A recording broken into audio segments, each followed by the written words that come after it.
going on, y'all? We are back out in the shop today after a much needed trip up in the mountains with Pony Express.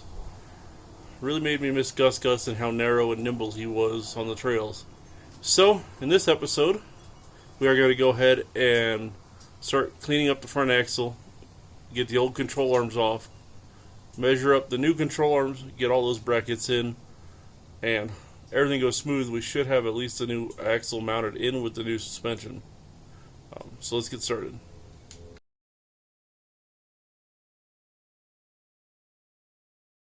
Alright, so looking at the front axle, we're going to be removing these ABS wiring brackets here and here, right here. Then we're going to go ahead and press in a new flex joint from ironrock here. You guys can see the bushing on the driver's side. Upper control arm mount is quite worn out. Now we're going to move our way down the axle. This is the passenger side control arm bracket. We are just going to cut this off. I have no need for it. Running the rock link system, you don't need an upper passenger arm. So instead of worrying about the bracket, we're going to lope this off. And maybe eventually we'll run some inner axle sleeves on this axle. I haven't decided yet. And then we're going to go ahead and take off this ABS bracket, wiring bracket, as well as the ABS sensor and the bracket on the passenger knuckle. So let's start by taking these brackets off. I'll go grab a 10mm and we'll go from there.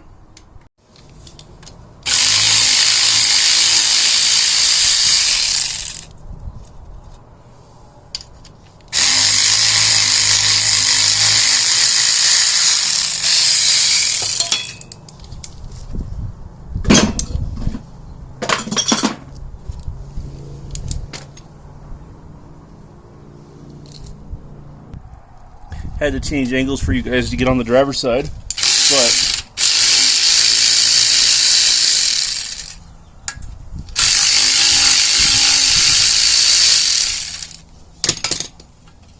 now those brackets are off, we are going to get a socket to fit these spring retainer clips.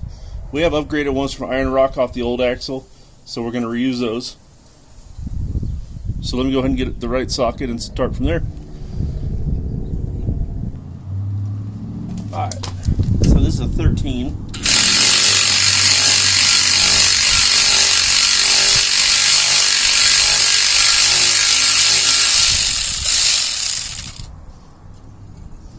Always save the hardware at least. You never know what kind of project you can use it for.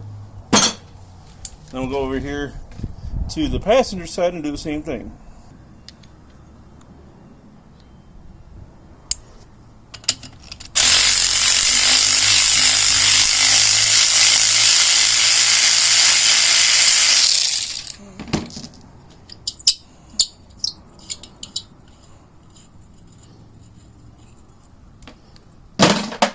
Alright, so now the control arm brackets, spring perches, have everything removed I need them to need gone. So we'll focus on getting a sawzall blade out and cutting this control arm bracket off. And once that's done, we'll focus on figuring out what's needed to take these brackets off here. And let's go ahead and get that sawzall out.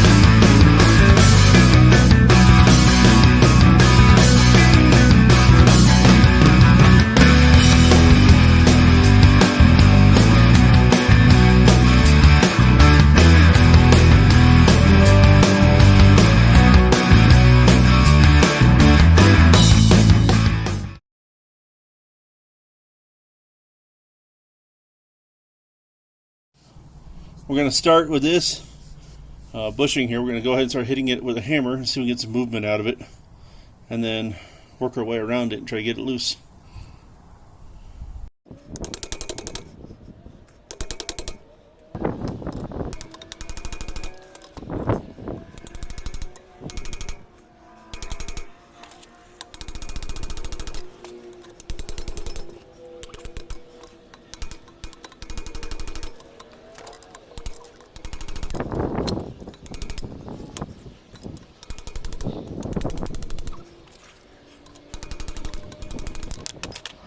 Now we got the bushing out.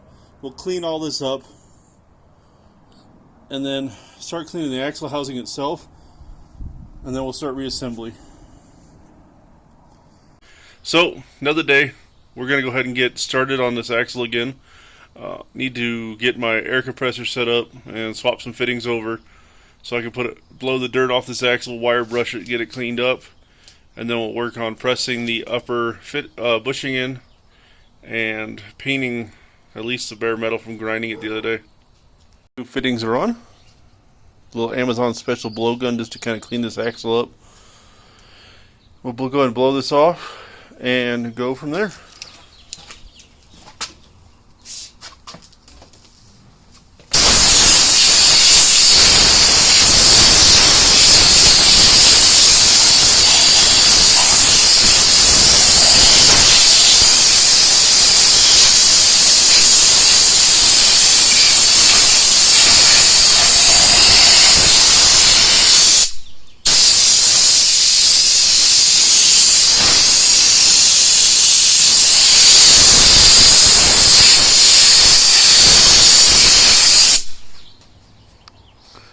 That helps out tremendously. I don't know why I didn't invest in one of these sooner.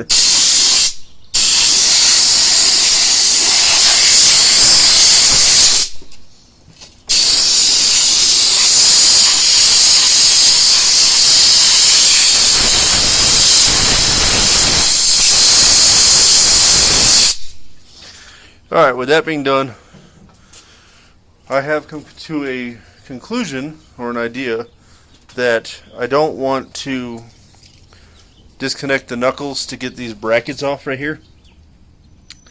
So we're going to just cut them and then grind them round to match the knuckle shape. I really don't want to take the castle nuts off and deal with all that right now. I might at a later date, but for now it'll be sufficient. Go too far in cleaning this. I want to take off the nut here, castle nut on the ball joint. So we take this bracket off. It's a 7/8 inch nut, so go ahead and try breaking this loose and go from there.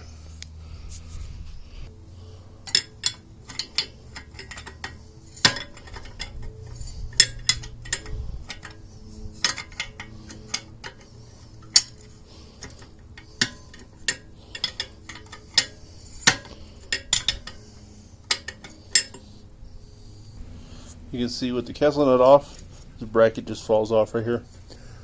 Throw it in the trash, we don't need it. Go put the castle nut back on, tighten it down, put a new cotter pin in it, and then repeat the same process on the other side.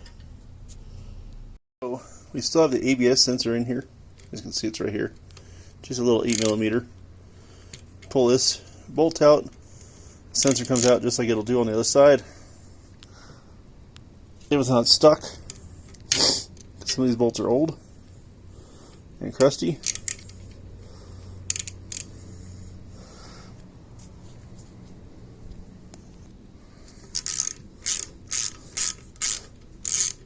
Well, all this stuff, like I said, we don't have the ABS anymore on here. No need to run it. And that's off. Now that can go in the trash. Now I'll just repeat that on the other side. Alright, so with the sensors removed, we're going to go ahead and finish cleaning up the axle here. Then we're going to prime the bare metal with some etching primer and just rattle can it. That way it's nice and clean looking before we put it in. And then we'll press that upper flex joint in, and we should be ready to install. Well, we are back out in the garage. It's been a couple days. I'm trying to get back on this axle. I went ahead and picked up some wire wheels or wire fitting adapters for my angle grinder. I don't know if this is a good idea or bad. Something about spinning wire at a really high rate of speed is kind of nerve-wracking, but one of my buddies swears by it, so we'll try it. We'll see what happens.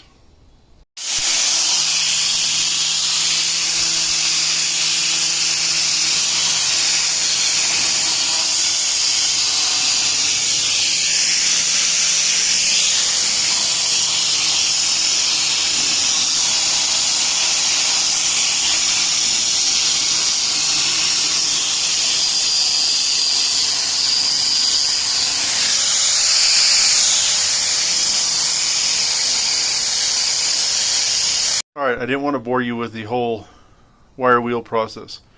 So we went ahead and wire wheeled the axle tubes, the coil spring perches, the controller and brackets, and the track bar bracket. Then we went ahead and used some etching primer on it, got them done. I'm not trying to make a show queen out of this. I just want it to look clean enough for the inspection. That way it's not all rusty and nasty looking. So we'll let this dry, come back out tomorrow, and paint it with some VHT chassis paint. Well, fast forward 24 hours. Primer is dry. We've got our VHT roll bar and chassis paint. Nice little flat black. Should make the axle look pretty decent. We'll go and start laying down our paint. Then we're going to let that cure, and then we can put that upper flex joint in.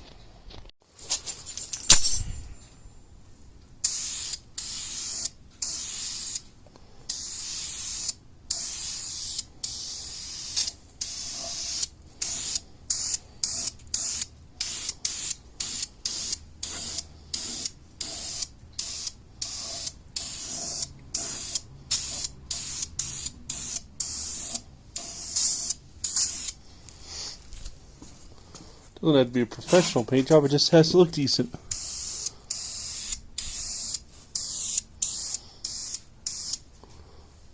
So we're going to go ahead and do all this. I'm not going to bore you guys with all of it, but we can jump over to this side. You guys can see we did the knuckle and everything on this side. And everything's in black and looking, flat black and looking good.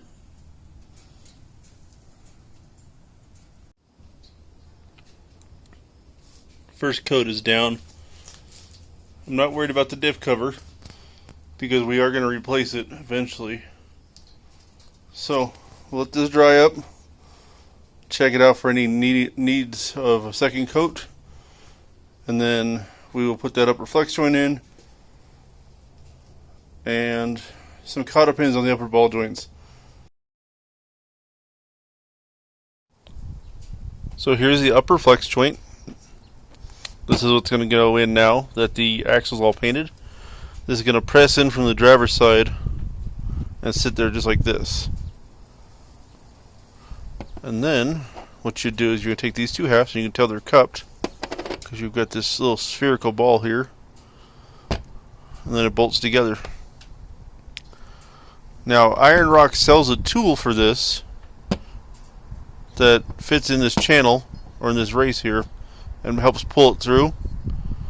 But, and then I think this can be done as well with the ball joint press.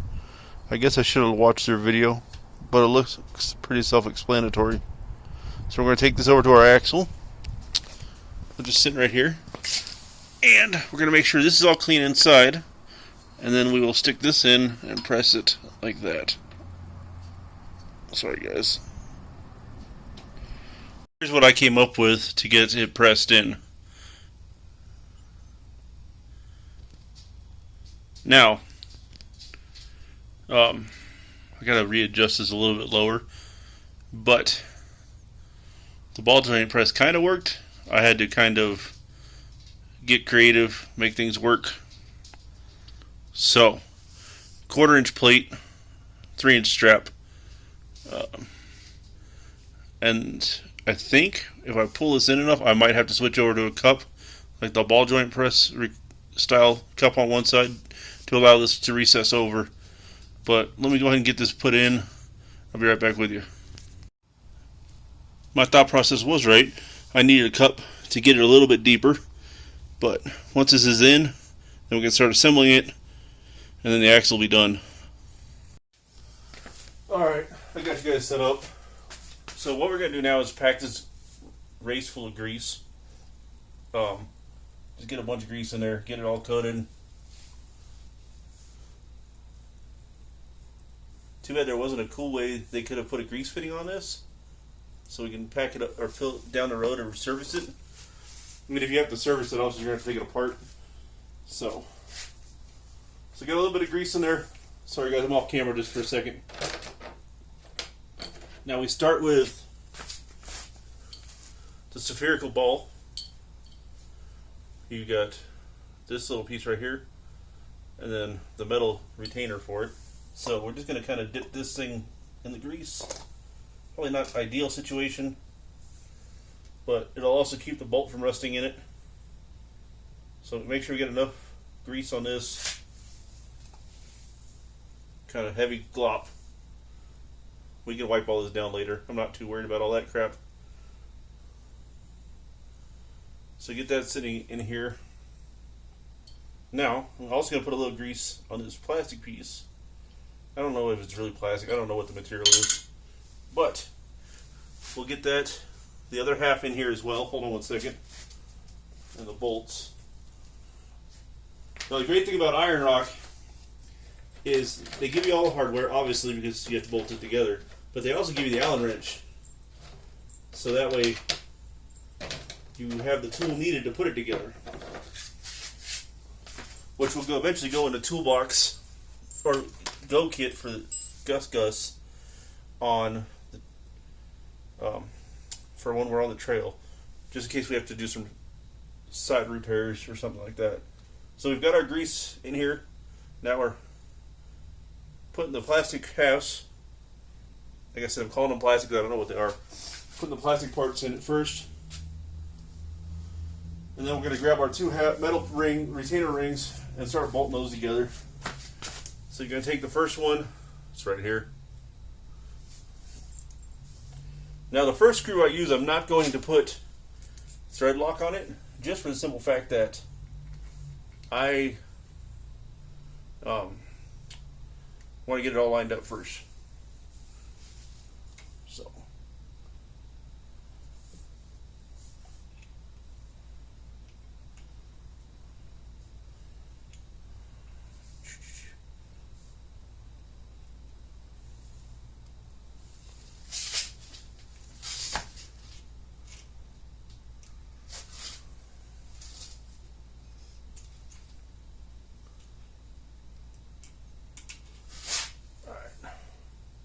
Now, it's a little trick getting them all lined up, but they will line up, I promise you that.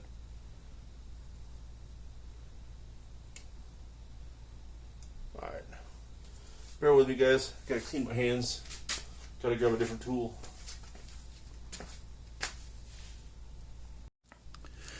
Alright, so we finally got it all lined up. It's kind of been fighting me, it's kind of been a headache. But, some finagling, we got it to work. So we're gonna go ahead and put these little bolts in and Loctite them. I've got two in there right now to hold it lined up, just so we don't have to have any more issues or hiccups. It's kind of a pain in the butt, mainly just due to me and my uncoordinated hands. Sorry guys, just stepped away for a second. So we already got a little bit of blue Loctite. I don't think we need anything heavier. We're going to get this in.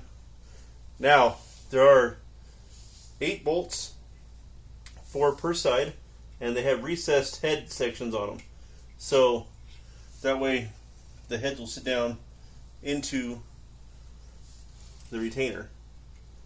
So we'll just get these run in, and then I've got 2 that I've got to take out because they're not Loctited.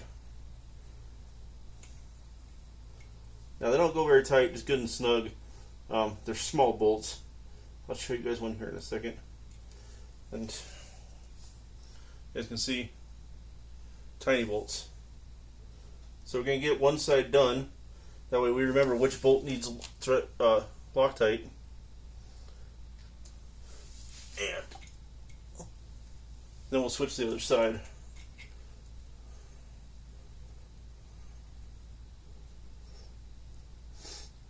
While I'm doing this, I was thinking I'm not going to be able to get the long arms done in this video, just time-wise and everything else. I've still got to take the track bar off. I've got to take the steering box off. Sorry guys, I was trying to think. So all that's got to get done before I can put this axle back underneath it. So we will get to it. It's not far now.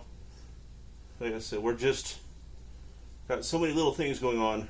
Got stuff going on with Pony Express coming up soon. You guys are going to see a video on that. So, more projects in time, right guys?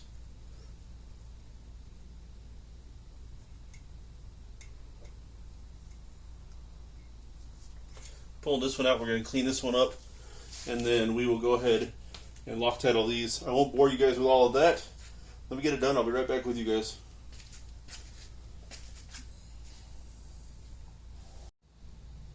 Flex joint is in.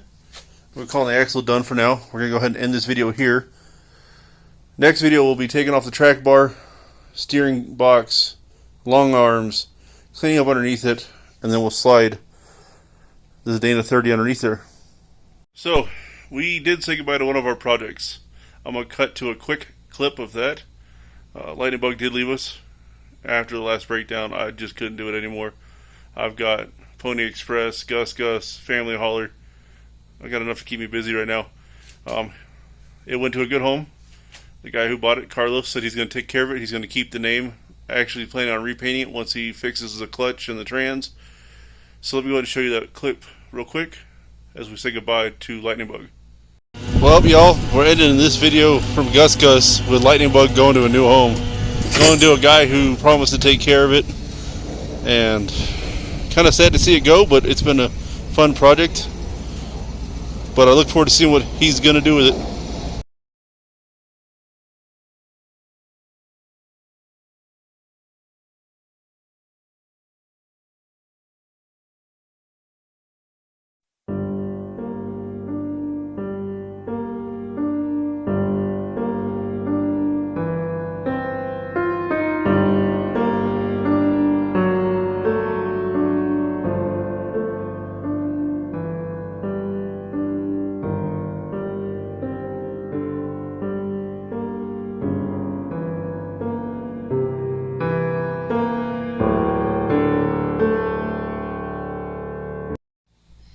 Well, Pony Express has some work coming to it in the next week. We got plenty more going on with Gus Gus. If you liked what you saw, click the like and subscribe button. God bless and take care.